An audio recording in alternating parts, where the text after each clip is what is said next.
Bonjour à tous, je suis heureux de vous voir nombreux à nous avoir rejoints pour cette dernière répétition. Nous sommes dans une démarche de spectacle. En fait, c'est notre dernière répétition avant un événement qui nous est cher. Alors, tout d'abord, merci à l'équipe de Notre-Dame de la Roche qui nous accueille pour le site, puisque le spectacle que nous allons donner en Lozère va se dérouler en plein air. Donc, merci beaucoup. Merci aux chasseurs des sauvages, c'est pas la première fois que je les remercie, mais ils sont tellement efficaces et discrets que cette fois-ci, publiquement, je le leur répète. Alors, un petit mot sur l'histoire de ce spectacle. Il y a quelques années, nous avons organisé une fête de la chasse et de la ruralité à Clévy. C'est une chapelle à Saint-Romain-de-Popet. Ça s'est très bien passé, il faisait particulièrement beau. Et puis on a recommencé quelques années plus tard, c'était il y a 2 ans, et le temps était infect, c'était le jour de la fameuse tempête. Et qu'on a tout de même conservé ce spectacle que j'avais écrit. On l'a donné d'abord en répétition à Fou, puis le jour de la fête, l'après-midi, alors qu'il faisait un petit peu beau dans cette chapelle de Clévy. Ça a bien marché, un peu à tout le monde, surtout à tous les acteurs, les sonneurs, les chasseurs, les choristes d'intervalle. Alors, on a dit qu'il fallait aller plus loin avec ce programme, et comme je connais assez bien les gens de la chasse en Lozère, et qu'ils ont là-bas une fête de la chasse, une fête, on va dire, à dimension nationale, puisque selon les années, il y a entre 15 000 et 18 000 visiteurs, et du coup, nous sommes invités, et nous comptons parmi les animateurs de cette fête, et nous allons donner ce spectacle pour l'associer à d'autres manifestations locales, et ce sera un plaisir de nous retrouver, les chasseurs, les sonneurs, et puis les choristes, parce que il y a longtemps qu'ensemble on s'est fait une déclaration d'amour publique, et on en est fiers et on assume. La dernière grande rencontre, c'était à Saint-André, il y a 3 ou 4 ans, je me souviens pas, peut-être un petit peu plus, où c'était une manifestation au profit de la Fondation Abbé Pierre, et nous avions collecté 3 000 €. Alors, voilà notre projet on part dans 15 jours en Lozère, et cette dernière répétition de ce soir au sauvage, on vous l'offre en même temps, et puis elle nous permet quelque part à nous tous, qui nous sommes investis dans cette initiative, dans ce beau projet, eh bien de se mettre en forme. Voilà. De spectacle, il y aura une quête qui sera au profit des œuvres locales. Je n'ai pas besoin de les nommer, vous les imaginez vous-même. Et ensuite, vous pourrez clore cette rencontre autour d'une buvette qui a été préparée pour vous tous. Voilà pour l'essentiel. Et j'ai envie de dire, place aux artistes. Bonsoir. Jean-Henri de Moret de Pagas, fils de Henri Aymar, comte de Père, est né dans les murs du château familial, sur les contreforts de l'Aubrac, en terre de Père. Il quitte la Beaume pour suivre un enseignement à l'école de Marvejols et y recevoir la formation des précepteurs les plus avisés.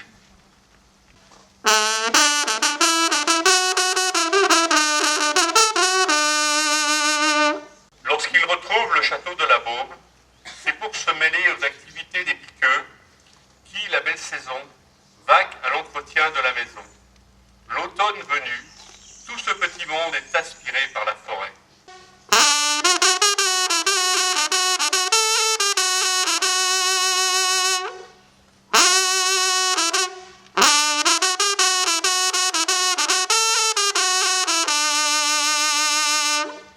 La bouille, rougie par les vents, il chevauche des bêtes vives mais habituées au corps et aux cris des équipages. Jean-Henri de Moret est toujours de cet exubérant cortège, et la passion de la chasse l'habite inconditionnellement.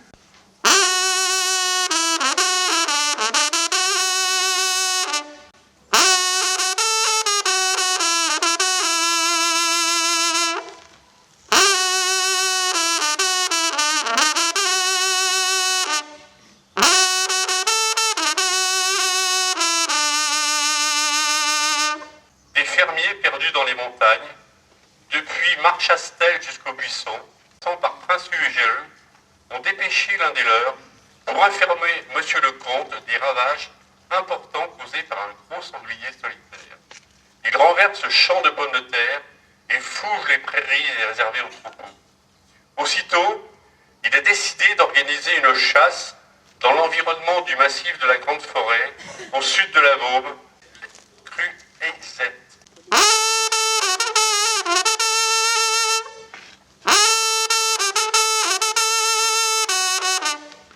Les biqueux partis bien avant jour doivent faire le pied à la suite de 2 heures de mauvais chemin.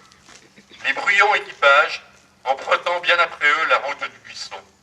Le rapport doit être donné dans la cour du Perret et la bête lancée, puis si possible encerclée et tuée aux fermes par l'équipage armé d'épieux et de fusils. En effet, cette traque est loin du chenil et il n'est pas possible d'y venir organiser des chasses tous les jours. À l'heure convenue, tout le monde est là. Jean-Henri de Moret organise un rond avant le départ. Il fait tenir les chiens légèrement à l'écart et demande tour à tour à Antoine, puis à Mathieu, de rendre compte de leurs observations de la forêt. Il cède ensuite la parole à son homme de confiance, Pierre, afin de conclure le rapport et d'organiser la chasse. Son choix se porte vers un taillis de 6 ans, au crâne vallon, proche d'un ruisseau toujours en eau, une repousse dite taillis de repousse. Il était coupé tous les 8 ans pour confectionner des fagots destinés aux boulangeries de Marvejols. La multitude des traces et la sécheresse de cet automne-là rendent ce choix hasardeux. Les sonneurs sont dispensés exceptionnellement de leur sonnerie d'ouverture, car ce taillis est proche du lieu d'attaque, face au clocher du buisson.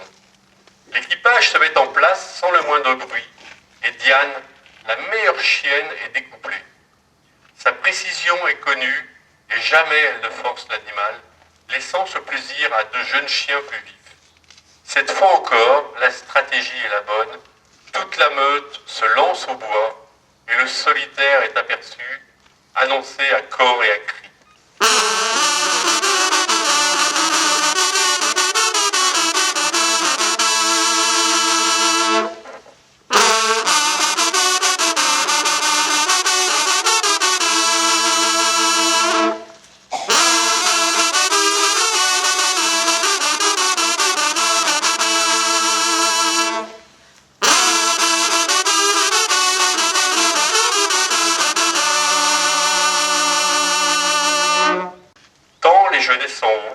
La traque avance dans une bousculade faite de fermes roulants, accompagnée d'aboiements de chiens, butés par le sanglier et des cris des piqueux. D'une heure de lutte acharnée, la bête se fait plus violente et adossée à un chêne, elle fait face aux chiens. À ce moment, Mathieu arrive furtivement. Son épieu de frêne souple et léger, sur lequel on a ajusté un acier effilé, traverse sans défaut la bête en son flanc. Mesurant le coup fatal porté au solitaire, il fait sonner l'alali.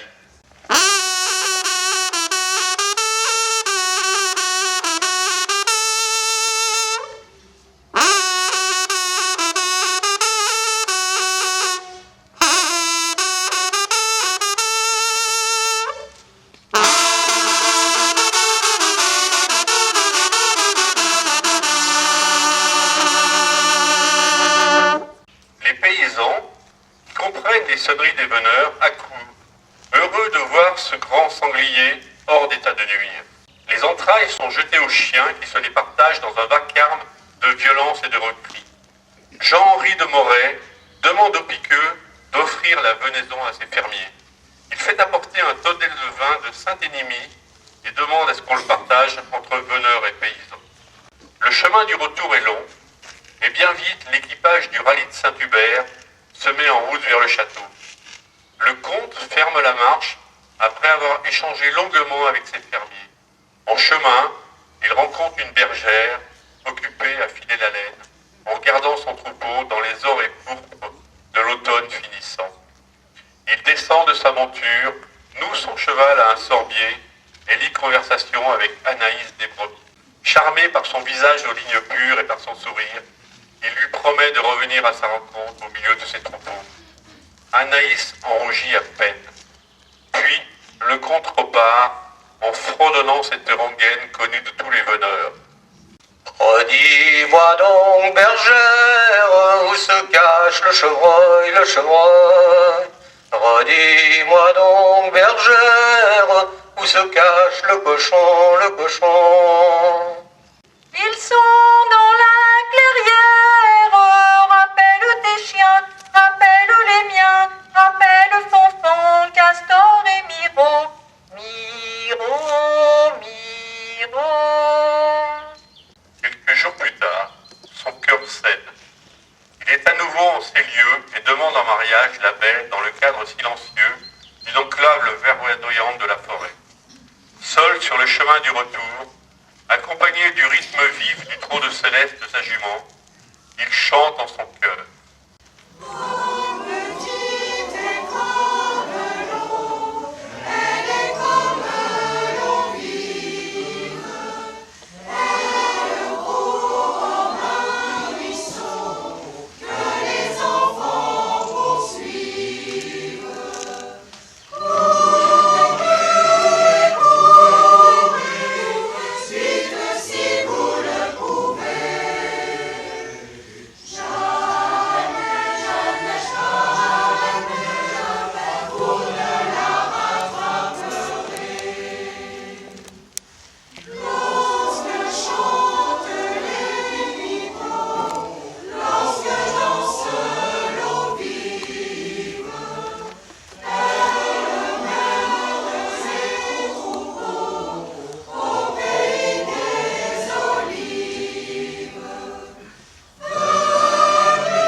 Bien vite, Jean-Henri de Moret et Anaïs des Brebis convolent en juste noces en l'église de Prince-Hugh-Gérols.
rejoindre la Baume.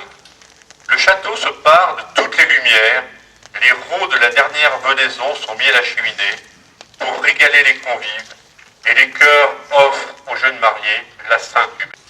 Ô Saint-Hubert, patron des grandes chasses, toi qu'exaltais la fanfare au galop, en poursuivant le gibier à la trace, tu le forçais sous l'élan des chevaux. Nous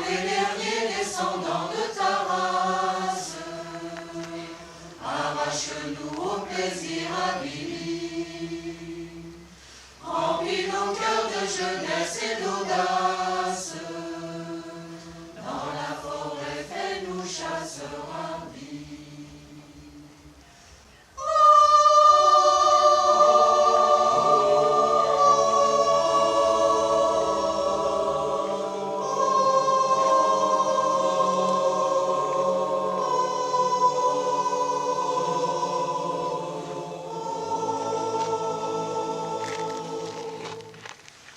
Saint-Hubert, patron des grandes chasses, toi qu'exaltais la fanfare au galop, en poursuivant le gibier à la trace, tu le forçais sous l'élan des chevaux.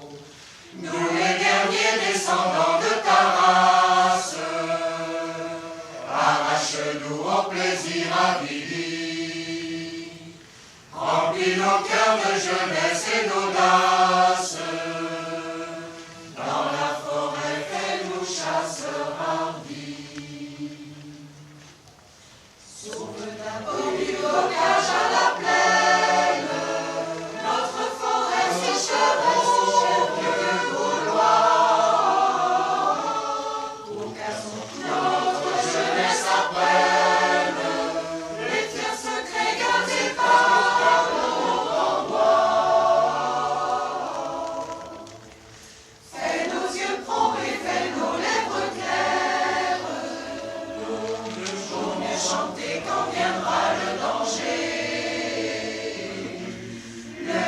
chasse et le cri de guerre. Si à la bête et courons la traquer. Le Seigneur, la chasse terminée, appellera notre nom à son tour. Épargne-nous la triste mélopée qui sonnera pour nous la fin du jour.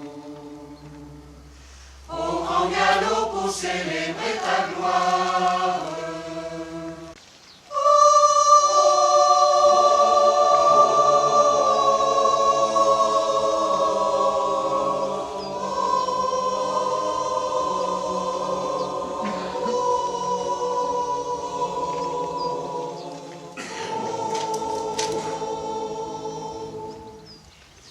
Quand le Seigneur la chasse terminée, appellera notre nom à son tour. Épargne-nous la triste mélopée qui sonnera pour nous la fin du jour. Au grand galop pour célébrer ta gloire, nous bondirons en poussant la lie et nous ferons au fracas des fanfares.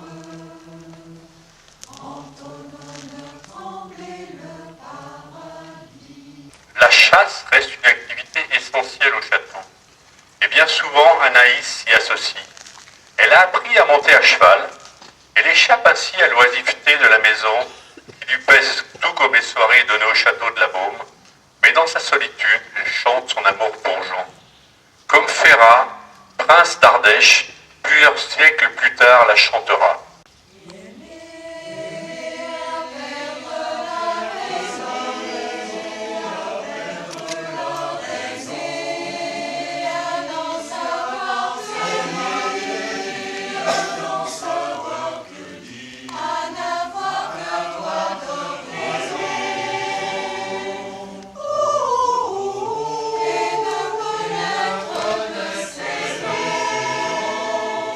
Oh,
entourée d'une futaie de chênes. Il est donc décidé de donner une chasse au nord de la Baume.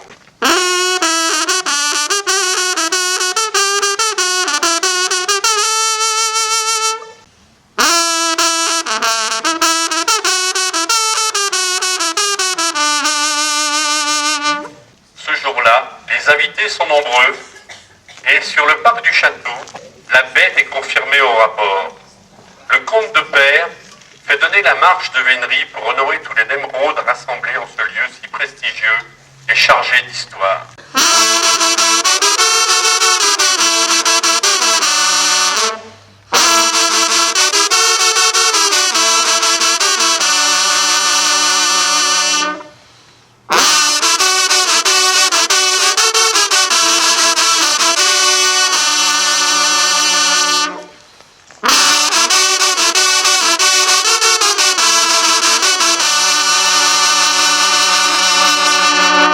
La chasse avance vite, le temps est frais, et aucune brise ne trouble le pied. Pierre, l'homme de confiance de Jean-Henri de Moret, observe et guide ses hommes, puis la trace toute récente de la bête est repérée et sonnée.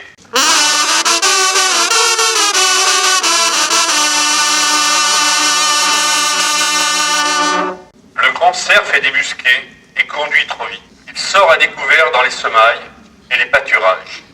La meute le harcèle. Tout le monde le voit trancher au milieu des troupeaux et se diriger vers la Baume. Là, il en découle avec les chiens qui l'attaquent sévèrement. Et il doit bifurquer sur sa gauche en direction du lac, situé au nord du château. Il trouve une grande étendue d'eau et s'y jette. Il est aux abois, à portée de vue depuis le château.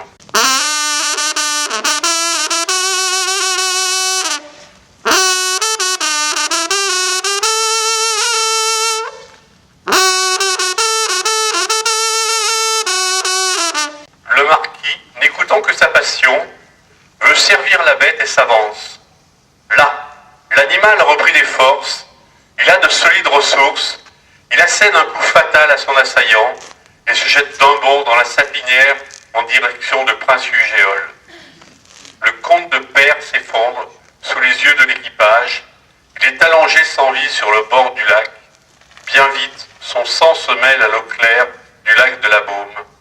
Jean-Henri de Moret de Pagasse a rendu son dernier souffle à la forêt au rythme violent de sa passion. Sa jument est décelée, son corps est hissé sur sa monture puis conduit au château. Il reposera au milieu de ses trophées avant de recevoir les honneurs funèbres rendus à l'allure d'une chasse vive par tous les grands des collines et ses servants au cœur de son château, puis en l'église de Prince-Hugéole.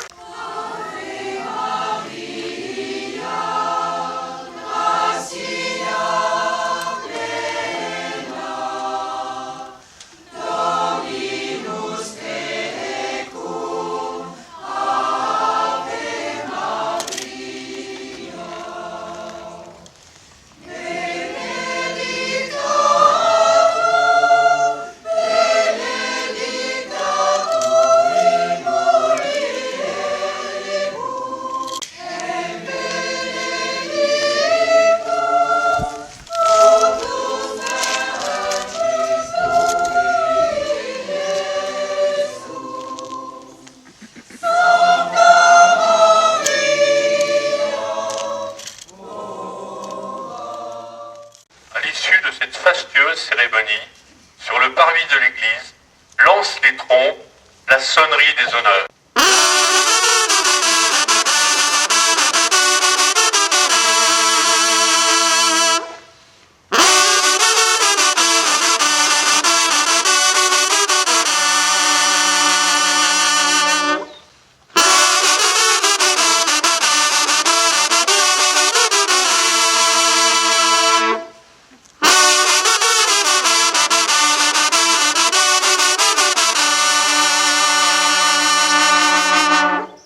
Anaïs, la petite comtesse, se retire de la vie publique et vit en son château un deuil de solitude. Au lendemain d'un long hiver, comme appelée par le printemps naissant, elle décide de repartir à ses troupeaux.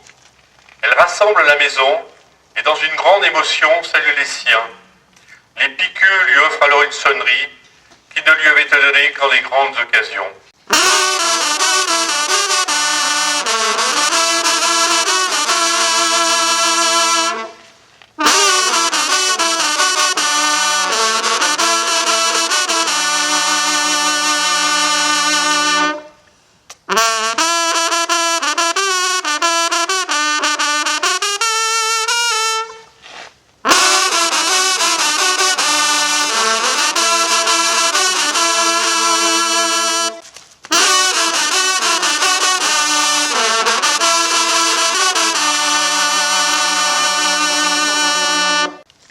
Sans se retourner, et des larmes lourdes glissent sur ses joues.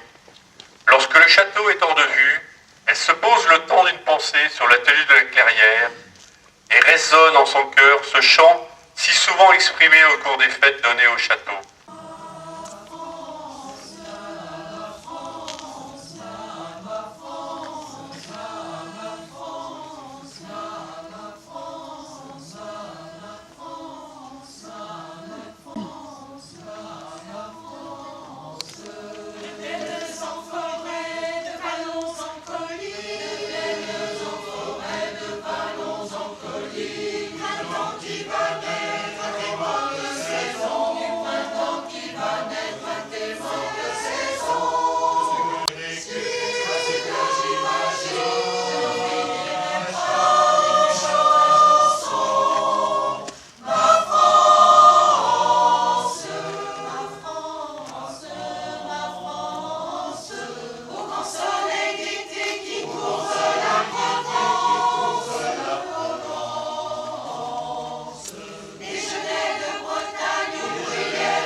Anaïs sort de son rêve et arrive enfin à sa maison familiale de Crueillisette.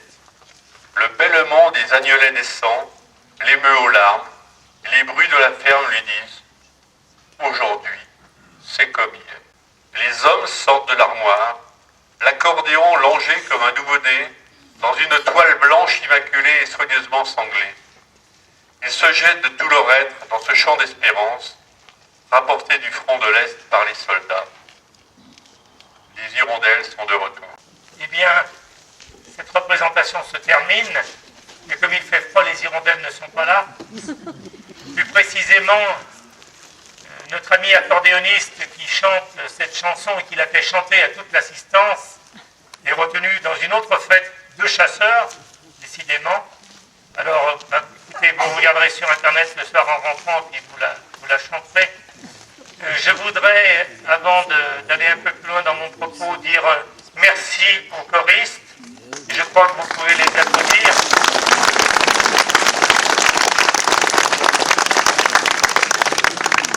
Merci aux sonneurs, aux trivoires.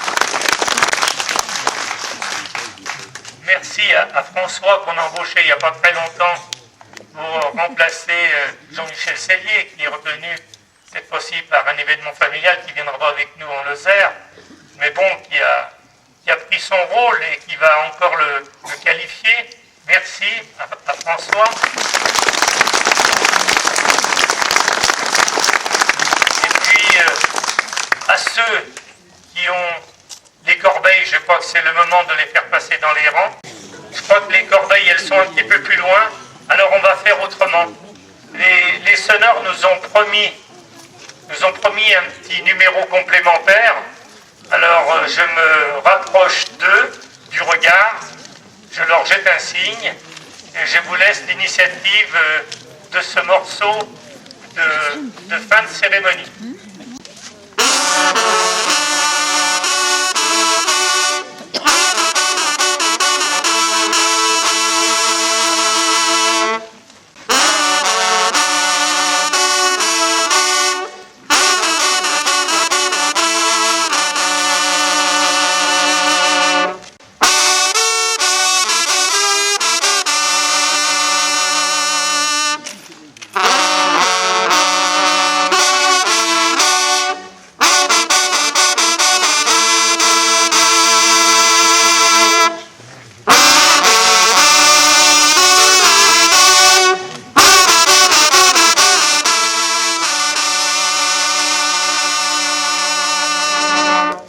Merci à vous les sonneurs.